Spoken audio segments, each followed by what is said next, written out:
At, savur at sevdayı bir yere fırlat. Bitti sayıp acıyı kaldır öyle. At, sor, herkese sor, acılar unutuluyor.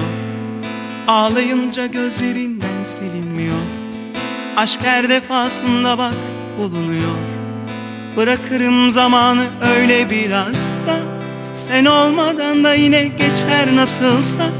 Hatırla bunları sakın unutma diyordun ama o zaman gülüyordun. Yanımdaydın, canımdaydın, şimdi nasıl geçer bu ömür?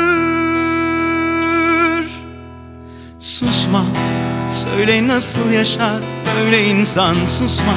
Konuş hadi anlat büyük insan, söyle. Bir aşk mı çare olurdu, zaman mı böyle? Kaldırıp atardık ya sevdayı, susma. Söyle nasıl yapar bunu insan, susma. Nasıldı anlat hadi, ayrılırsam söyle. Hayat mı çare bulurdu, kendin mi böyle? Büyük aşklar böyle mi biter?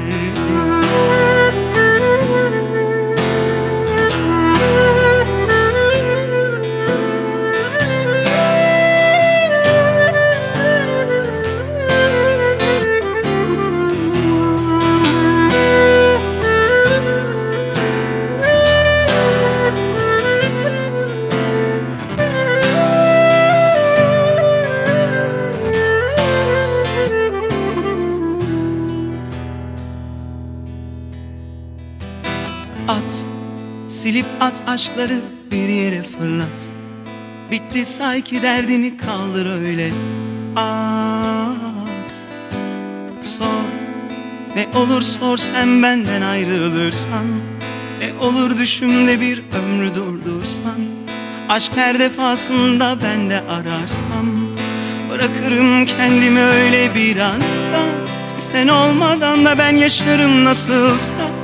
Hatırla bunları sakın unutma diyordun ama o zaman gülüyordun. Yanımdaydın, canımdaydın, şimdi nasıl geçer bu ömür? Susma, söyle nasıl yaşar böyle insan, susma. Konuş hadi anlat büyük insan, söyle. Bir aşk mı çare olurdu, zaman mı böyle? Kaldırıp atardık ya sevdayı, susma. Söyle nasıl yapar bunu insan, susma. Nasıldı anlat hadi, ayrılırsam söyle. Hayat mı çare bulurdu, kendin mi böyle? Büyük aşklar böyle mi biterdi, susma. Hani aşk insanı zaten bulurdu, susma.